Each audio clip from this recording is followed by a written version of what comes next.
Teman-teman semua, yuk kita belajar hari ini dengan menggerakkan tubuh kita. Yuk ikuti kami.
Nah, pasti badan kalian terasa lebih segar kan?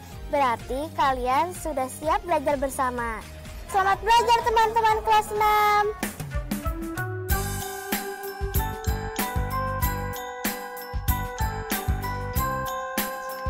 Hai teman-teman, apakah kalian semua udah siap untuk memulai kegiatan hari ini?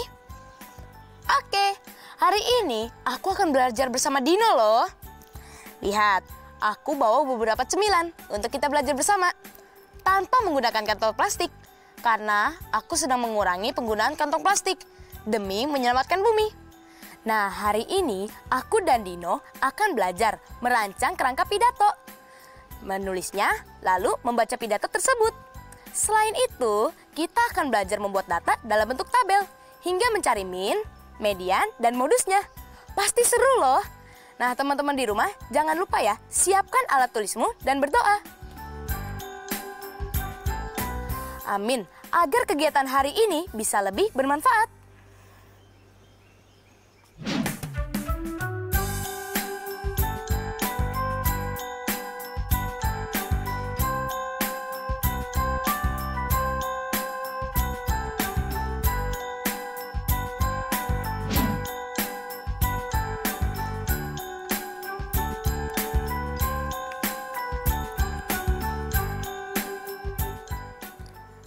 Ya, makasih ya.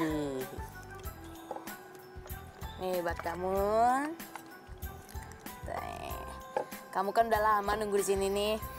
Belum kok. Oh iya. Nih, cemilan buat kita belajar nanti. Biar gak bosen. Kalau kamu mau, ambil aja ya. Wih, terima kasih Jero. Kayaknya kita kerjakan tugas pidato dulu kali ya. Oke. Apa aja sih yang harus diperhatikan dalam membuat kerangka pidato? Sebentar, aku bacain ya. Menurut buku catatan, kerangka isi pidato itu terdiri dari pembukaan, isi, dan penutup. Oke. Pertama, kita bahas tentang pembukaan terlebih dahulu ya. Pembukaan itu biasanya terdiri dari salam pembuka, ucapan puji syukur kepada Tuhan, dan ucapan penghormatan. Salam pembuka itu adalah salam kepada para pendengar. Salamnya bisa berupa salam formal, seperti selamat pagi, selamat siang, dan sebagainya. Atau bisa juga disesuaikan dengan agama dan kepercayaannya masing-masing. Contohnya seperti Assalamualaikum warahmatullahi wabarakatuh dan salam sejahtera. Oh, oke, aku ngerti sekarang. Tapi ucapan puji syukur itu ucapan terima kasih kepada Tuhan, kan? Benar, contohnya seperti ini. Terima kasih kita haturkan kepada Tuhan Yang Maha Esa karena telah mengumpulkan kita bersama di sini. Atau contoh lainnya seperti ini.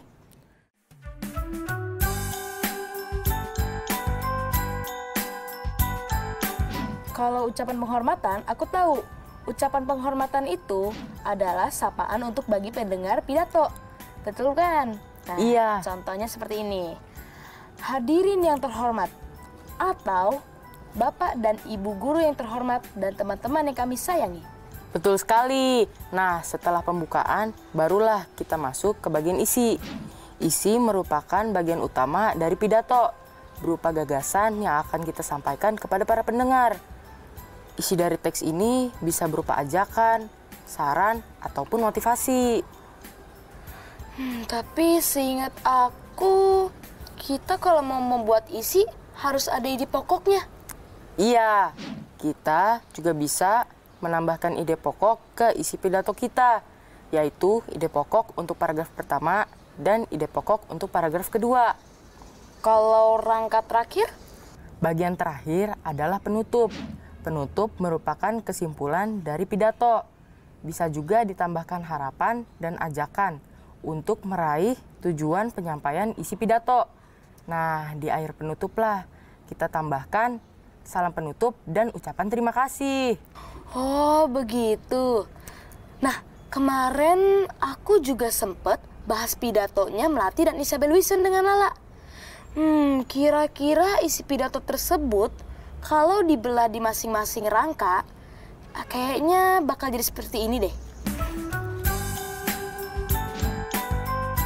Berarti pertama-tama kita harus membuat dulu inti pembahasan dari tiap pidato ya. Sesuai diskusi sebelumnya. Untuk ide yang kita pakai dalam pidato adalah tentang sampah plastik rumah tangga dan daur ulang. Iya, betul. Untuk memudahkan, pertama-tama kita buat tabel kita sendiri aja. Ya udah, ayo kita buat kerangkanya. Untuk pembuka, coba tuliskan seperti ini. Salah satu masalah lingkungan terbesar saat ini dan di masa yang akan datang yang kita hadapi adalah masalah sampah. Tak terhindarkan, setiap individu memproduksi sampah. Kita harus mulai jujur pada diri kita sendiri. Seberapa banyak sampah plastik yang kita hasilkan di rumah setiap harinya ya? Untuk paragraf pertama, sesuai contoh dari pidato Melati dan Isabel Wilson, kita bisa memaparkan data hasil sampah domestik. Dan pada ide pokok paragraf kedua, kita bisa bahas tentang hal yang menginspirasikan daur ulang plastik. Aku sudah lakukan riset dan sudah kukumpulkan semua informasinya. Oke, berarti sekarang tinggal penutup. Mungkin kita bisa menulis seperti ini. Mendaur ulang plastik memang bukan hal yang mudah untuk dilakukan semua orang.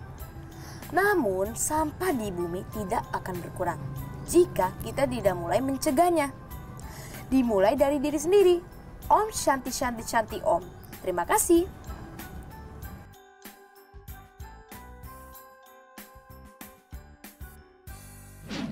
Sepertinya sudah cukup, Jero. Tinggal kita lengkapi dan kembangkan sambil kita lengkapi dengan salam pembuka, sapaan, dan ucapan puji syukur. Oke, kalau begitu gimana kalau aku yang nulis, kamu yang membacanya? Oke. Om Swastiastu. Yang terhormat, Bapak, Ibu Guru, serta teman-teman sekalian. yang kami sayangi. Puja dan puji syukur kepada Tuhan semesta alam yang memberikan kita kesehatan dan nikmat kepada kita semua. Meski begitu, kita tak mungkin lagi menutup mata pada salah satu masalah lingkungan terbesar yang kita hadapi saat ini dan di masa yang akan datang, yaitu masalah sampah. Tak terhindarkan, setiap individu memproduksi sampah. Kita harus mulai jujur pada diri sendiri. Seberapa banyak sampah plastik yang kita hasilkan di rumah setiap harinya? Menurut catatan Kata Data Insight Center atau KIC, dalam 1 jam Indonesia memproduksi sedikitnya 7.300 ton sampah. Artinya dalam sehari ada sekitar 175.200 ton sampah yang dihasilkan. Dan 62% sampah plastik ini dihasilkan dari sektor rumah tangga.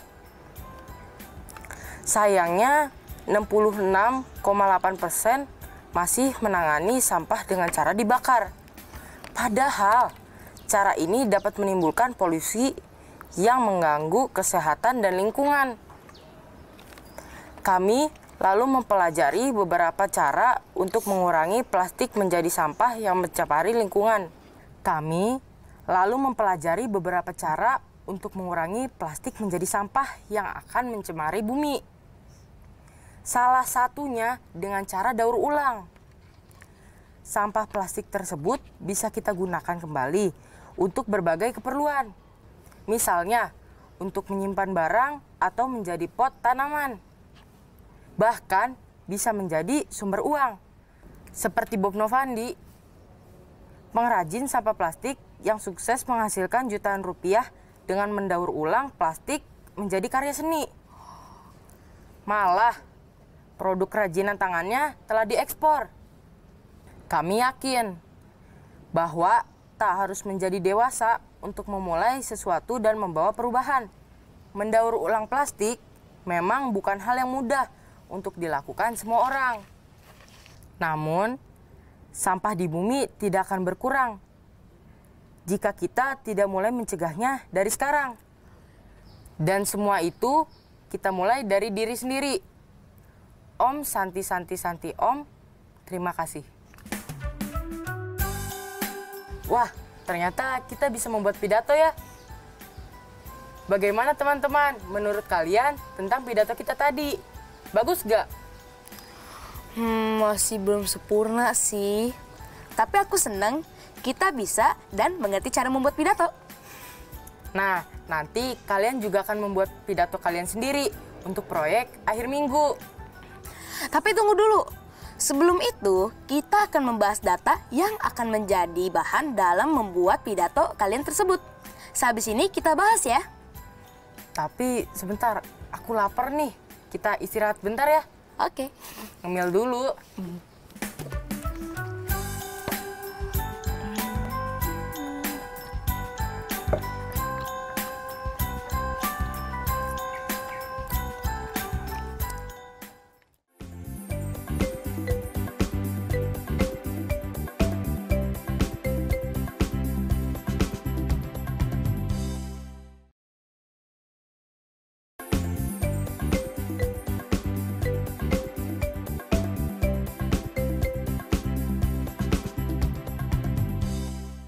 Kamu udah catat pemakaian plastik selama 3 hari ini kan, Dino?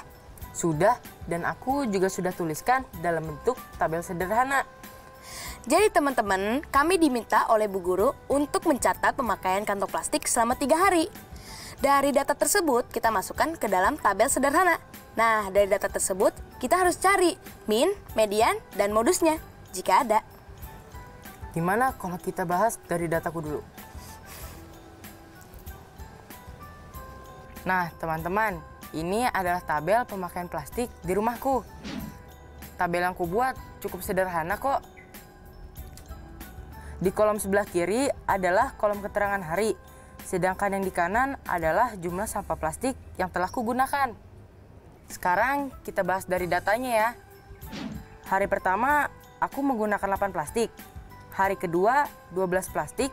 Dan hari ketiga aku memakai 11 plastik. Lalu berapa modus, median, dan minnya?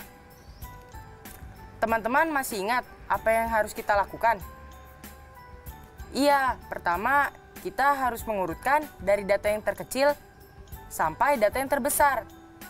Maka jika diurutkan akan jadi seperti ini. Karena tidak ada nilai yang sering muncul dalam data, maka modusnya tidak ada. Masih ingat cara menentukan median? Betul, ambil nilai tengah dari sekumpulan data yang sudah diurutkan, dari nilai terkecil ke nilai yang terbesar. Nah, berapa mediannya? Betul, mediannya adalah 11. Berikutnya mencari min, yaitu nilai rata-rata dari data. Maka kita jumlahkan semua datanya, lalu dibagi dengan banyak jumlah data. Jadi akan seperti ini. 8 ditambah 11 ditambah 12 dibagi 3 hasilnya 31. Dibagi 3 yaitu 10,33. Bagaimana teman-teman? Apakah sudah mengerti? Mungkin masih ada yang bingung, Dino. Kita bahas datanya lagi aja yuk. Oke. Berikut ini adalah data pemakaian plastik di rumahku selama 3 hari. Ayo kita cari min, median, dan modusnya. Langkah pertamanya adalah kita urutkan dari yang terkecil sampai nilai yang terbesar. Jadinya seperti ini. 7, 7, dan terakhir 9. Nah, teman-teman, apakah dari data ini ada modusnya? Jawabannya ada. Modusnya adalah 7. Karena nilai tersebut muncul lebih dari 1 kali. Lalu, kita juga bisa langsung mengetahui mediannya adalah 7. Nah, teman-teman, pertanyaan berikutnya ya. Apakah benar min dari data milikku ini bernilai 8,6? Coba dihitung terlebih dahulu ya. Apakah sudah? Jawabannya benar atau salah? Yap, jawabannya adalah salah. Nilai min dari dataku bukan 8,6. Yuk kita hitung bersama-sama. 7 ditambah 7 ditambah 9 dibagi dengan 3 sama dengan 23 dibagi 3. Hasilnya adalah 7,666 atau jika dibulatkan menjadi 7,67. Begitu teman-teman, cara membuat tabel sederhana dan menghitung min, median, dan modusnya dari data kamu. Kalian juga bisa berlatih sendiri di rumah kalian ya teman-teman. Mulailah mencatat beberapa jumlah sampah plastik di rumah kalian selama 3 hari ke depan. Setelah itu baru deh kalian masukkan ke tabel data kalian. Lalu cari nilai modus, min, dan median dari data tersebut. Dan karena kita sudah belajar cara membuat pidato, kamu juga harus mencoba untuk membuat pidatomu sendiri di rumah ya. Buatlah pidatomu berdasarkan data sampah yang telah kamu buat nanti. Kalian masih ingat langkah-langkahnya? Pertama, kalian buat dulu kerangka pidatonya untuk memudahkan kalian. Kalian bisa berlatih buat tabel seperti ini dulu. Sekarang, Dino dan aku akan membantu kalian untuk mengisi kerangka pidatonya. Jangan lupa dicatat ya teman-teman. Yang pertama, pembuka. Kita bisa membuka pidato seperti ini. Aktivitas domestik alias rumah tangga adalah salah satu sumber produksi beragam jenis sampah. Pernahkah kalian menghitung jumlah sampah plastik yang dihasilkan rumah kalian setiap harinya?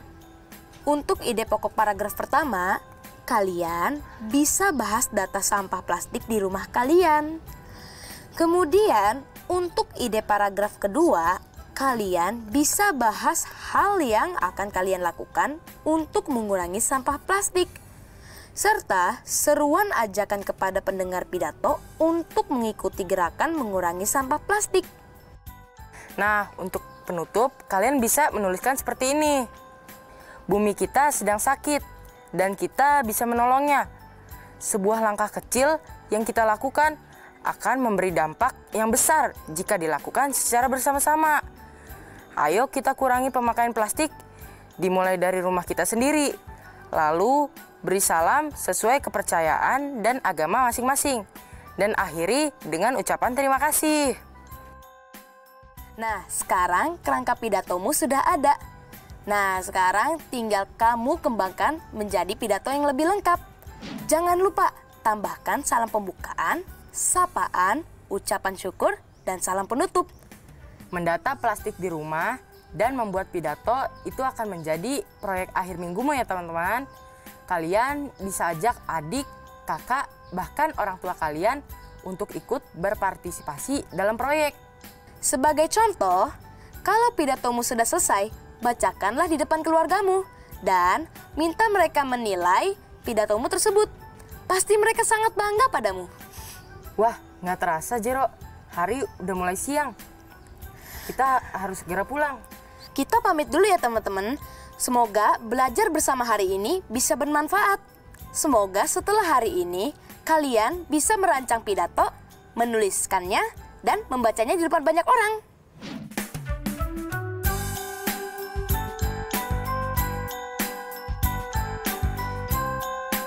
Selain itu, kami harap kalian juga sudah mengerti cara membuat data dalam bentuk tabel sederhana, serta mencari min, median, dan modus dari data tersebut.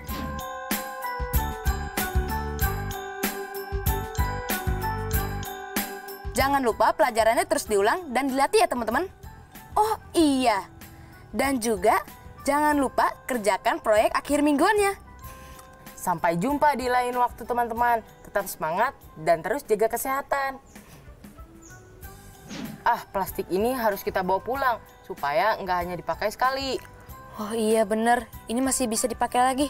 Yaudah, aku taruh ke tas aku aja ya. Oke.